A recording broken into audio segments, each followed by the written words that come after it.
Hello. Well, the news are in the streets. Everybody knows it. You know it.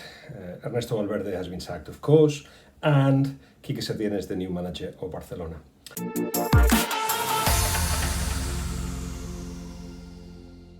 Don't think that this was down to the booing that Ernesto Valverde got in Saudi Arabia in the Spanish Super Cup, as somebody's saying, because this has been a long time coming. So much so that in November, around the time of the defeat against Levante, 3-1, I think that was the 2nd of November, around that time, there was a draw against Slavia Prague as well, on the 5th of November. Around that time, Barcelona already had decided that they needed a new manager. And they approached Thierry Henry, who, of course, had already agreed a contract with Montreal Impact, and he was not going to break that deal. But anyway, there was no offer on the table. It was just one of those meetings, because there was a meeting in which they went to him and said, would you be interested? And he basically said in another moment, yes, definitely. Why wouldn't he? And basically that's how he was left. But already then he heard that Valverde didn't have long to go. Then there were other approaches, there were other conversations, but at the end, when it all happened, it looked a little bit rushed, and I feel that a lot of the people that were approached, a lot of the managers feel that it was all a little bit improvised. So, in a trip that the club said it was to see Dembele to Qatar, and I imagine they went from Saudi Arabia, had been knocked out by Atletico Madrid in the semi-finals of the Spanish Super Cup. Oscar Grau, the CEO, and Eric Abidal, the director of football, went to Doha to meet Dembele. They actually did meet them there, and he actually is recovering in Qatar. But they also organized a meeting with Xavi.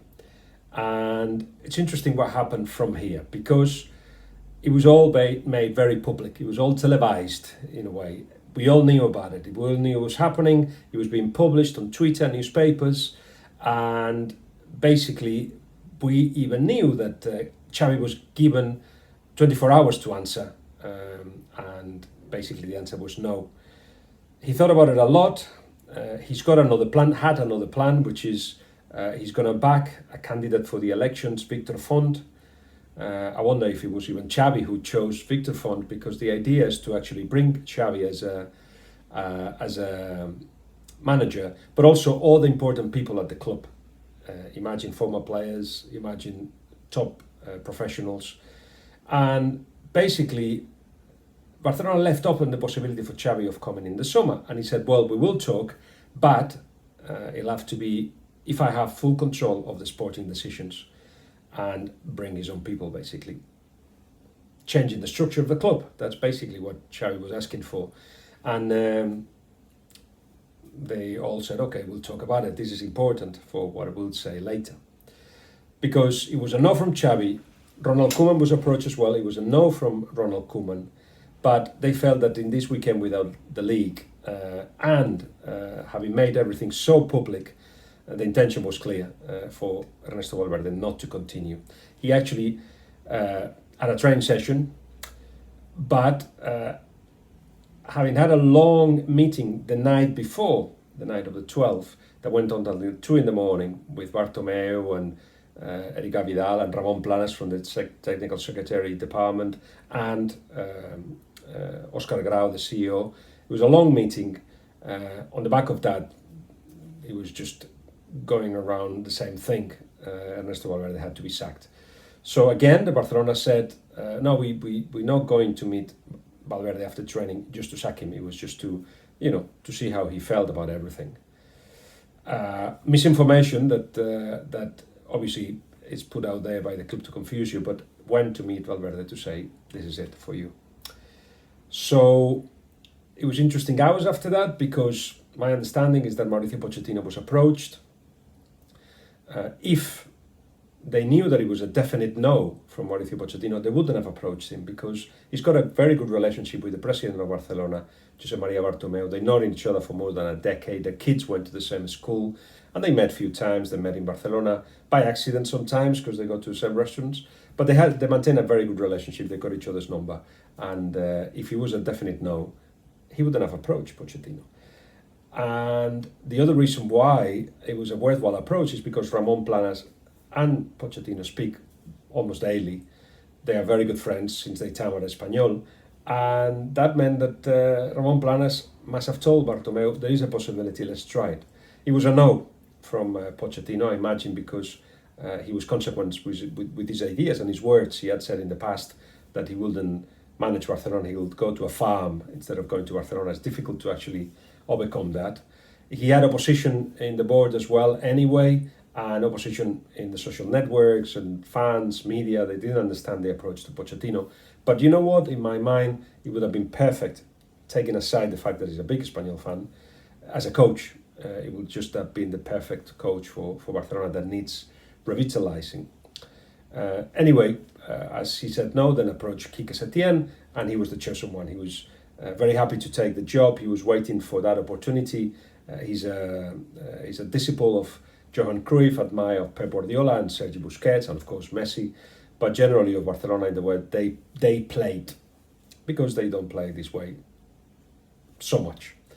The positional game that Pep Guardiola made so famous, of course, and the passing game, that's not so much what Barcelona do these days. It's mostly a mixture of passing game sometimes, but without depth a lot of the time, without control, and counter-attacking as well. Nothing wrong with it, it's just that something that if the media and the fans, it's difficult for the media and the fans to identify with. And as soon as Quique Setién has been approached and eventually confirmed, a lot of people were very happy that that's him, that he's given the opportunity. Remember, he went to the Camp Nou with Betis, playing the Barcelona way, if you like. Betis beat Barcelona 3-4. And I remember there was already rumours around that time that he could be a good replacement for Valverde, because nobody thought that he was going to go on after this summer. Instead, they renewed his contract in February 2019, and he continued. But Barcelona had identified that the team had a series of problems. Lack of discipline without the ball, a lot of lack of work and running without the ball, lack of depth. The changing room is run mostly by the veterans, obviously, a lot of them over 30. They are used to do things in a certain way, and I think Valverde never challenged that fully. The last one to challenge it was Luis Enrique, and he had to change his ways. Eventually that became a trouble for Barcelona, but that was a different Barcelona. You know, as I said, you've got the likes of Piqué and Busquets, Luis Suarez, Messi, all over 30. And if they're going to be regulars in the side, they're going to lack the energy that you need these days to play football at the highest level in the biggest games. So against Valverde was all that. The fact that training was a little bit lax, and after big defeats, there were like 2 or 3 days that the team took off instead of forcing the players to actually go through things or adding things to the game. And really, they seem to be going through the motions a little bit. There weren't many tactical changes, according to most. It was a team that was certainly predictable, and it has been taking a while for Griezmann to adapt. Arthur Melo is becoming a bit of a failure. His own fault, perhaps for not being professional enough off the pitch, and that's pain that has got a cost. What an opportunity that he's having to succeed in a top club, because of his football really suits Barcelona, but growing problems and other problems have meant that he's been more out than in this season. De Jong is perhaps all confused because he doesn't know what the best midfielder of Barcelona is. Rakitic started to be abandoned basically, and now is coming back into the side. It's all confusing, and it needs a reinvigoration. There was all that was against Valverde, but he had to deal with what he had in his hands. He identified very quickly that this was not a malleable team.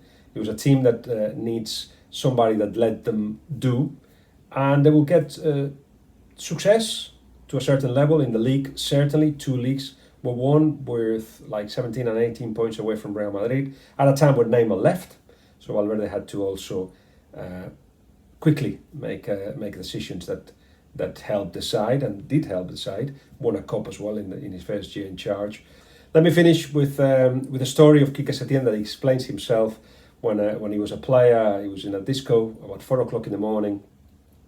By the way, he's not that kind of player or person that enjoys life, nightlife and all that.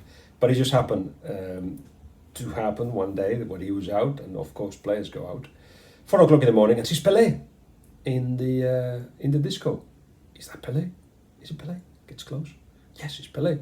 So he gets a pen, he gets a piece of paper, goes for an autograph and says, "Oh, Pelé, can you give me an autograph here?" I said, "Yes." And Quique said, "I'm a player too." And Pelé said, "What the hell are you doing here then?" A lesson for Quique Setién on that time. I insist he's not that kind of person. He is one that identifies football as part of life, and he likes his team to play like he likes to live his life, just entertaining, with passion, with a style that also makes fans enjoy, and hopefully win. Of course, win is very important. It's how you win as well that in his eyes it's important too. So that's Quique Setién. That's goodbye to Ernesto Valverde. One more thing. What was surprising is that his contract, the Quique Setién contract, finishes in 2022, June 2022, when the elections will be in 2021, if not before, with the behavior of Barcelona criticized by everybody in the way they pursued the substitute of Valverde. And that's interesting because if a new chairman comes in, what do you do with Quique Setién? They'll have to pay him off, basically. That's the obligation now, if they don't want him to continue. Xavi, with Victor Font, this candidate that he wants to work with, will be now the alternative for the former player, for Xavi to actually get it, to be a manager. Because I don't see Barcelona sacking Quique Setién in the summer, do they? And I thought that Xavi was actually thinking that he was going to be in charge of Barcelona in the summer, or that he had a very big possibility if he had been given total control of the sports side of things. So now that's a question mark, and I'll keep asking and see what I find out to let you know.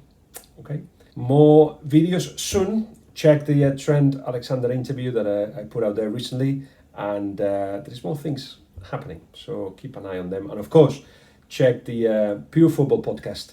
That first drop has been there, and we're already preparing the second drop. Okay, I'll leave it there. Bye.